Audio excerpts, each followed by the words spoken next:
म पनि छोड्दिनँ। त्यो जुन जुन उसमा जान्छ त्यही अनुसारले म पनि जान्छु। कसम, कसको कसम माग्नु भन्नु न, त्यसैको कसम ल, त्यसैको कसम। त्यसलाई मैले भनिहालेँ नि, यहाँ राखेको थिएँ, यहाँ आएर मुती, मेरो बाबामाले आशीर्वाद दिने ठाउँ हो नि त यो त, हात राख्ने ठाउँ हो नि त, यहाँ आएर मुती, मलाई पचेन, यहाँ राखेको थिएँ, त्यसैको कसम ल। योभन्दा अगाडि जति पनि त्यसले गरेको थियो त्यसले जितेकी थिए।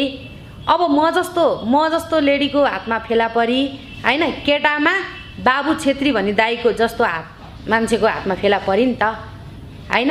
एक न एक दिन मैले नभए पनि पब्लिकको धुलाई चाहिँ भेट्छ कि। मित पनि होइन, त्यो केही होइन, त्यो झारे, त्यो केही होइन, कोठा नपाएर आकी थिएँ। 8-10 दिन मैले मेरो रुममा ल्याएर राखेँ होइन, 8-10 दिन मेरो रुममा ल्याएर राखेँ। त्यसपछि रुम खाली भयो, रुम खाली भएपछि त्यसलाई सेटल गरिदिएको मैले हो है। धर्म नछोडिकन बोलोस् त्यसले। खासमा लेनदेनको कारोबार हो, खासै ठुलो इस्यु थिएन।